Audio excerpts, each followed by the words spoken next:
How's it going, everyone? Welcome to this Sunday live stream with me, Pyotr, and hopefully Malcolm. We've been in touch the past few hours in the hope that Malcolm will be able to join us. It's been a while since we had him on the program, I think like a month ago or something, during the height of the war with Iran and the peace talks. Just been around the time that the escalations in the Strait of Hormuz have been happening. But anyway, we have a scheduled start, and I wanted to get started, so thought I would at least open the stream, and then we can see if Malcolm's able to make it. He's himself admitted he's not the best at timings unless it's sort of strictly in its calendar, which it should have been. But anyway, so I thought it would be interesting to have a brief reflection on what this past week has been for Moscow, for Russia, because it's been absolutely insane from the military standpoint, from what the Ukrainians have been able to do with the drone usage. And I think more than ever, it just shows the efficacy of drone warfare. We've had a couple of videos on it now, one with myself. We had a brief conversation about it with Konstantin Smalyov of Inside Russia, which will be coming out later today. So I know some of you were wondering, where is the full video? But it's coming out later. And I did a couple of sneak peeks to build that anticipation, which clearly has worked because so many of you were asking for it. But yeah, I think it shows you just how much this war is coming to Russia's backyard. How much the war that has been out of the minds, out of the touch of so many Russians is now really right on their front doorstep. And they don't really seem to have an answer for it. The air defense systems, which have been designed to prevent this sort of thing from happening, is insane in the sense of how much they've not had much of an impact at all. And I wonder just what the MOD, the Russian MOD, is going to be doing on the inside. We've got the different opinions about how Russia should respond, how Moscow should respond. And we had another interesting conversation with Marco Galliotti, who's a British, like Russian expert, mixture of a historian and political analyst. And he was saying that there is a lot of disagreement amongst the security services, the amount of corruption and embezzlement that actually goes on, to the extent that we have no idea about, is much more of a problem for the Russian government in their ability to respond to the situation. So, yeah, I think that the situation for the Ukrainians is looking pretty positive right now. They're making quite a lot of headway with their own in-house development. Interceptors continue to be incredibly useful. And the report, I think, on the battlefield of Russia sort of making these instrumental gains. I saw one post by a pretty big voice, pro-Kremlin voice, saying that the Russians were about to encircle a couple of minor villages in the east of the country, and Donbass. But this is not how you win a war. Incremental gains on the battlefield, even if they are gains, is not going to change the strategic outlook. What does change is whether or not the United States provides the Ukrainians with Patriot missiles, for example. That is a much bigger conversation. And I wanted to use this stream for the time that Malcolm wasn't here to reflect on the G7. Now, the G7 is the 7 largest economies in the West, or in the world. They say in the world, but it's no longer that way. So it's largely the Western sort of democracies is sort of how they look at it. And at the G7, there were quite a lot of debates around, obviously, the Iran deal. That's been the primary headline at the moment. And while the US and Iranians have just had a meeting, and it's been stated that the uranium enrichment material, enriched uranium rather, is going to be part of discussions or find a sort of solution to that. That was always part of the initial MOU when it was signed a week ago. And there's not really much there to say. It's not like they're treating it, the Trump administration, as though it's groundbreaking. It's not. But both sides are now in the Swiss city Geneva to talk about this. But anyway, related to that, it was overshadowing the G7 was Ukraine.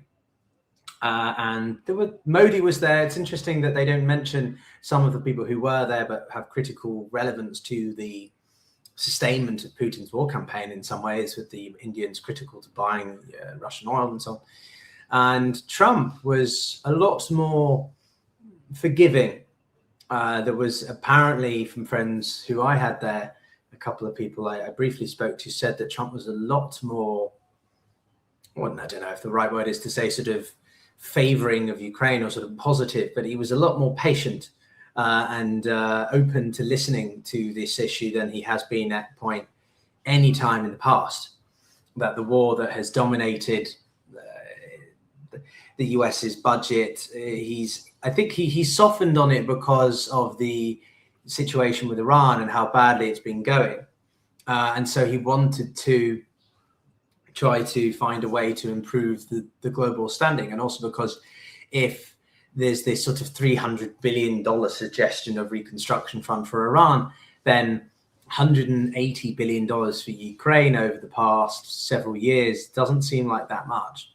Now, this is obviously the US unilaterally supplying a lot of that versus 300 billion. But yeah, largely speaking, the US is, it doesn't supply anything now. But I think what was interesting was Trump's comments, that he admitted to Macron, the president of France, that there was he assumed that Ukraine would lose, and therefore that he had been coming up with this deal in Anchorage to find a solution to the war, this sort of secret deal that the Europeans were really fearful of, which is why a bunch of them flew over in sort of that September period to try to dissuade him of following through that. And then it became evident in November that that was really the case. So anyway, Donald Trump really doesn't favor, I think, anymore just siding with the Kremlin. He seems disillusioned with Putin, much more sort of aware that the Kremlin's desire to say one thing and do another is very much the case now. So I'm not getting ahead of myself, and let's not get ahead of ourselves and saying that Trump is like pro-Ukraine or anything like that. I think he has a desire just to end the war and doesn't really care what the terms are, as long as he can say that he did it, that he was the broker. But bottom line is, he's not as, I think, in camp Putin as he was before his war in Iran. I think his war in Iran has given him a need to find another area of, he needs some breathing space. And the war in Ukraine offers him an opportunity to try and find a constructive solution and not just demonstrate that he's trying to blow things up or go to war, although he doesn't really seem to care too much, but equally perhaps improve his political standing at home. That's obviously the critical thing. But aside from the G7 or Trump's attendance at the G7, the British have signed a significant package for the Ukrainians, about $1 billion worth. Now, it's maybe not the numbers that matter in this case, but it's what they're willing to do. There was another article in the British paper, the Daily Telegraph, which was saying that the Ukrainians have now the British, are co-testing, if you like, a willingness to use long-range missiles in support of Ukraine, which would make them more of a co-belligerent. Those who support the Kremlin would argue. But bottom line, this is a significant shift in Europe's standing. And of course, this week, early on in the week, some of you may have seen my news appearance on the BBC a week ago, but that was after the British had seized a tanker which had been bobbing around, and they finally undertook a mission to intercept it. Now, my conversation with Mark Galliotti yesterday was quite interesting because he revealed some important points of distinction which I wasn't aware of. The timing of the video, the filming of it, what's happened in terms of these ships being seized, but then sometimes just let go on their way. So looks like the UK government is trying to market this as more of something than it actually was, which I remain on the fence about. I think that we need to be doing more, but I'm also aware of the fact that it might not be that easy to simply impose a new seizure of a tanker and forcible containment, right? So that is something to watch. And then a couple of days later, on Tuesday, Wednesday, we had this weird incident where a Russian frigate was launching warning shots at a British civilian vessel, basically saying, "Hey guys, you're getting too close, back off." It was literally just a sailing yacht of a couple. I made a video about it if you want to go and watch it. And then it turns out that the frigate was actually then supporting the traversal of more shadow containers through the channel anyway. So the reality is a lot of things are getting through, but you have to start somewhere. And I think the Europeans in 6 months have done quite a lot. The French have done this several times. The Belgians, the Danes are doing it. And I think that it shows an intent. I want to remain cautiously optimistic if we focus on the European angle for a second, because there's a lot here that Europe it can do more of, but the fact that they are making these statements and actually following through with some degree of action, you remain hopeful that it can be built on top of. So there's that development to watch. The UK is definitely growing in its willingness to do stuff with it, but in the UK, we've now got what seems to be a leadership crisis. The current Prime Minister, Keir Starmer, head of the Labour Party, could be about to resign. So on Thursday, we had an election called a by-election, which was called, and the guy who won it is called Andy Burnham. And Andy Burnham has been the sort of favourite to replace the Prime Minister, but he had to be re-elected as an MP. And he did that by running in this election. And now there seems to be the speculation, quite strong speculation, that the current Prime Minister is going to resign and this guy is just going to take over. There has to be sort of like a leadership contest. I'm not going to bore you with British domestic politics because frankly, I don't give too much of a shit either, but it does matter because it matters about how the UK performs for Ukraine, foreign policy to NATO, the EU. And of course, to bring it back to the broader EU, the Ukrainians started their accession talks. Now, let's be clear on this. It doesn't mean anything's going to change very quickly overnight either. The Ukrainians have a long way to go before they're ready to join the European Union or NATO. And I certainly am quite, I have a firm position on this, which some people I perhaps differ with, but I think that the Ukrainians need to be in a much better position before they're able to join the European Union as a full member, aside from being in the war zone, which obviously isn't their fault, but they need to be, there needs to be a lot of modernization of the economy. There needs to be an improvement on corruption, which is still rife. And generally you have to meet things called the Copenhagen criteria, which is these sets of policies and levels of sort of development or whatever, these criteria to gain entry fully. So Bosnia has been doing this for years, Macedonia has been doing it for years, and in some ways some countries have more, they fulfill more of the criteria versus others. Or there's another one called MAP in NATO, which is Members Action Plan, and this is sort of the same sort of thing, right? If you want to be a full-fledged member of the NATO alliance, you have to reach these criteria, like a certain level of military modernization, interoperability with existing members, these sorts of things.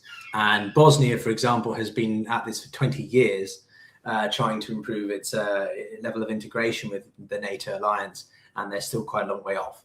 Now, NATO, Ukraine's military is one of the obviously most advanced at this point with its experience in fighting Moscow.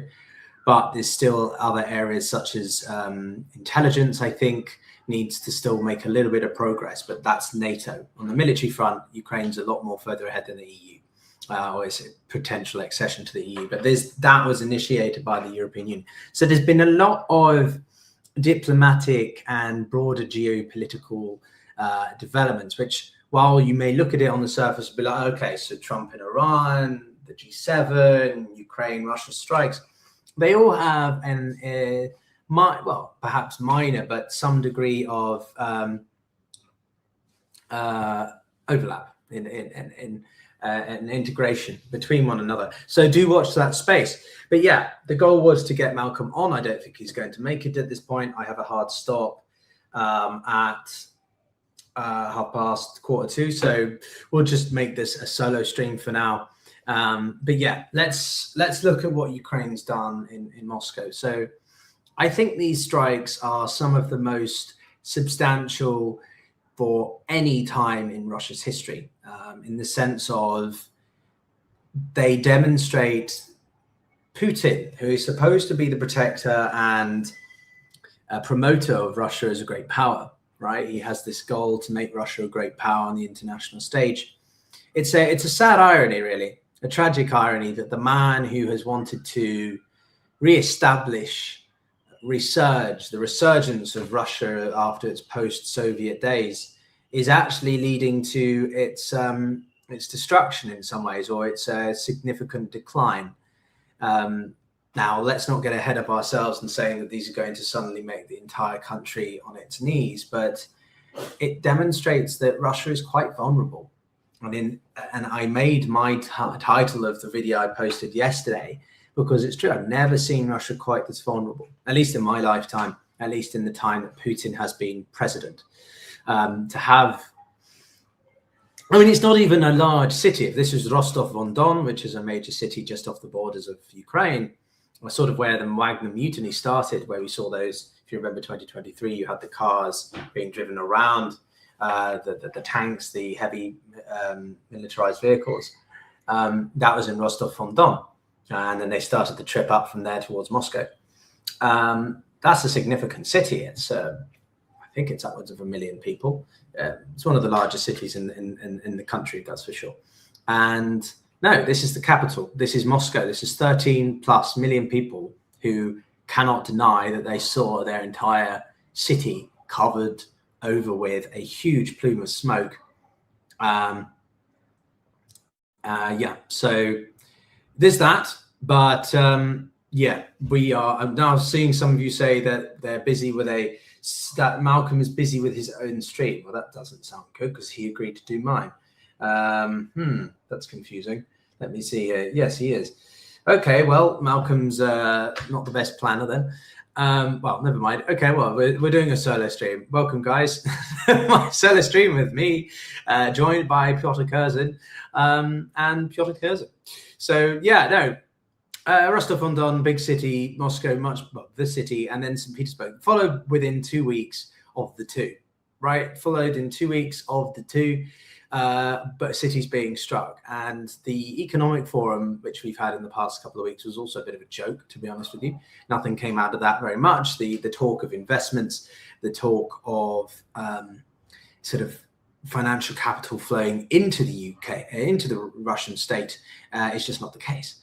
We had a very interesting conversation with Konstantin, and we were both just looking at the fact that even the head of the central bank has been out of the picture for the past couple of weeks. Now, you could put that down to simply an illness. She made an appearance, I believe, on Friday. So she is the one who's largely keeping the economy apart, but together, right? Trying to keep it from falling apart is, I think, what I meant to say. But yeah, so the Ukrainians striking the sites that they did also indicates that they tend to adhere to international humanitarian law. They don't just strike anywhere. The Russian military has, well, they don't really abide by that same doctrine. They will strike whatever. Humanitarian targets, non-combatants, whatever it is, versus Ukrainians largely focus on infrastructure, which, whilst will have a negative impact on civilians, it doesn't necessarily mean it will kill them. And there was one fatality in the war, which is the first one registered by the Russians since this full-scale invasion, at least non-combatant. 17, I think, were injured. But this is, again, a demonstration that the Ukrainians are so bold in a way that we've never seen them before. I can't remember a time when the Ukrainians were, other than maybe Operation Spider's Web, which was a year ago. And to be fair, some people have considered, maybe or not, is this an anniversary? Sort of every time this point in the years go forward, we're going to have the Ukrainians launching a particularly big strike of this kind. I don't think so. I think we're only seeing the beginning of what is going to become a more and more common and standard feature. The Ukrainians willing to take out certain sites or target some of the biggest, most important critical infrastructure in the suburbs or just central parts of the biggest cities, where it really hits Russia most. Now, there were some speculations that Putin was already carrying in his bunker, and that he just sort of told Mikhail Mikhustin, to the mayor of Moscow, to take care of it, and generally just sort of left his senior staff to that. But the problem is he's getting more and more pressure from various parts of the political spectrum. Hardliners, all the hard-blown ultra-nationalists, both of which are saying that they want to see some kind of response. There was an interesting video by Steve Rosenberg of the BBC just yesterday, and he was going through the newspapers, and he was taking through what some of the newspapers were saying, from state media to some of the not so state media, although they are pretty influenced by the state, simply saying that this is the beginning of what is going to be the worst situation, right? The Ukrainians think that they're going to get away with this. No, the Europeans are wanting to take this war to us, and therefore we're going to escalate. So now the question is, what does the Russian state do in response? Is Putin going to escalate even further? Is he just going to be proportionate in his response? How does he behave in this regard? Does he resort to just missile barrages across the whole of Ukraine? Does he try to be more targeted with sort of a renewed assassination attempts on Zelensky and his inner circle? Or, I know some people have suggested with the ultra-nationalists have basically said, let's use a nuclear weapon. And there was another interesting clip I saw from Ian Bremmer, who we also had on the show at the beginning of the week. So many interesting things we've done this week. And he was talking about what does he consider to be the biggest geopolitical tail end, if that makes sense. Don't really know what he meant by that term, but what is the one specific geopolitical event that he most concerns him? And it's one that I also. Taiwan is not really something that's immediate. The Middle East is always in a state of perpetual instability, but it remains relatively contained to the Middle East. At least the conflict side. The economic fallout, of course, traverses everything and affects the global markets. But Russia and Putin's willingness to respond with a greater intensity, with a greater level of escalation, is something that I think a lot of people really worry about. Russia doesn't have the momentum it did in the winter, and Putin's economic options are limited. His options, period, are limited. If he tries to escalate with more economics or military means, what does that do for his standing at home? If he threatens an invasion against NATO states, well, then he'll be on the receiving end of the ire of potentially Donald Trump, as well as a European nation, European collective, which, yes, they have their issues, but you can't snub the capacity of Europe to still, they still have a combined GDP and therefore military potential of 400 billion, which is more than double that of the Russians. So he has limited options here. Some people reckon that the Russians will barrage parts of Ukraine and then really put emphasis on the gaining all of the Donbass, because then this comes back down to what was one of the original goals of the war. Now, yes, of course, it can be about the whole of the nation, of the subjugation of the government, the subjugation and sort of forced incorporation of Ukraine into a greater Russia, if you like, sort of like Belarus, or this political union that the Belarusians have with the Russians. But the other part of it was specifically about the war in the Donbass and acquiring those territories because they are where ethnic Russians live, where the ethnic Russians need to be protected, liberated, etc., etc. So where I'm going with this is simply you seize all of the Donbass, Luhansk and Donetsk, and then you can sort of claim a win. But the primary objectives of the war have been achieved. Secondary or broader objectives of the whole of Ukraine or the capitulation of the Zelensky government will be done over time, but that doesn't necessarily mean this level of military conflict is necessary. And so Moscow, sort of Putin, can claim a win, find himself an off-ramp, and he doesn't have to engage in sort of peace talks. But of course, the conflict doesn't just necessarily end there, because that's an assumption. That's an assumption that the Ukrainians are just going to be like, oh, right, you control those two oblasts. Well, we'll just, since you stop fighting now, we're going to stop. And there's no guarantee that because Russia stops, that the Ukrainians will do so in kind, and therefore the war is not over. And Putin will be on the receiving end of more drone attacks, more incursions. So yeah, I think that that's something that a lot of people are worrying about, what happens to the Russian state if they try to claim a win when it's not really possible to claim a win in the current circumstances. So I just think that this is going to continue for the time being. The Ukrainians are getting more and more confident, and the fact that and you can tell that just from the trolls. You can tell that from the amount of trolling that the government's doing, that Zelensky's doing, that the foreign ministry is doing. I mentioned in a tweet yesterday about a meme that the Ukrainian foreign ministry posted. I can actually find the imagery, but I'd seen it on another webpage. But yeah, I just think that the Ukrainians you don't make such jokes or I know there's an expression like, twist the knife in and then twist and move it around. You don't do that unless you have a growing sense of confidence. So I don't think, I don't think anything's going to change for the time being. But certainly each day you look at the headlines, and the Ukrainians are the ones that have done something else. They're the ones that have made another incursion. They're the ones that have been putting more and more pressure on Crimea. Crimea is a huge area that I'm going to be doing a lot more coverage of next week. Got some interesting conversations with some people, and Crimea is looking pretty well. Nothing's going to happen. It's not like the Russians are going to lose Crimea, but certainly the incursions into Crimea are looking worse.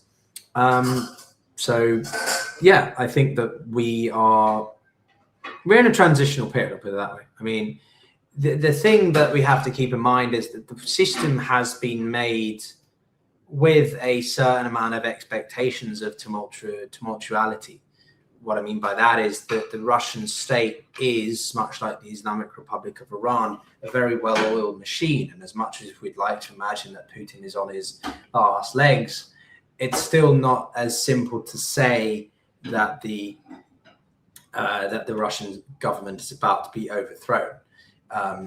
The walls are closing in, and my favorite bit about all of this, apart from hiding in a bunker, is that the president was trying to just sort of go around and meet some of his citizens and just be like, "Hey guys, how's it going?" He was seen having sort of photos and pleasantries with some citizens, like doing crowd work. He was doing the rounds, the crowds, and he just looked, well, to be honest, I mean, some people like to say that Putin has a double. Some people were saying that this doesn't look like him. I'm always being skeptical of that, but he does always look a bit strange. Maybe it's just because he's very short and looks increasingly, well, he looks pretty bad, I'll put it that way. Now, speaking of Crimea, there was one news story that caught my eye. So 4 people were killed in Crimea just earlier today, late last night, and that suspended actually fuel sales across the whole peninsula, again, because of Ukrainians' barrages. Now, Ukraine said it had targeted these various energy facilities across Crimea, what have been critical to Moscow's logistics for years, and that was following the attacks on Thursday, Friday. It did one of the largest attacks it's ever done on Crimea. Now, just looking here, so Crimea seems to be growing in terms of its importance. And what I think is interesting to speculate about is it was 2022 in September when we saw the significant counter-offensive around Kharkiv. And the signs from some military analysts I've spoken to say that could the Ukrainians be attempting some kind of counter-offensive towards Crimea? Are they trying to soften the existing installations, existing facilities, and so on, so that they can mount an attack on Crimea? Mounting an attack on Crimea is pretty challenging, and I don't know how much that might mean a sort of ground offensive, but certainly based on the amount of efforts they're trying to dent the defenses of Moscow and sort of dilute their overall presence there, or just weaken certain entry points. It sort of demonstrates to me that they do have an intention to perhaps do something down there. Whether or not that would lead to the actual reacquisition of the peninsula, I'm not sure. But it's interesting. It's quite once you notice the signs in terms of how these kinds of the initial steps made to weaken certain decisive points, the defensive lines, so that you can put the right pressure. And as we know, the Russians don't really have a maritime presence around there at the moment. Sevastopol was the primary heartland of the Russian Black Sea Navy, but that's been moved offside. And now the Russians are largely they're not that present. The Ukrainians have done an incredible amount of work with Navy-related drones and such capabilities that some people speculate that they might have the agility to launch a comprehensive, albeit light, offensive around different entry points, an amphibious kind of landing across different points of Crimea.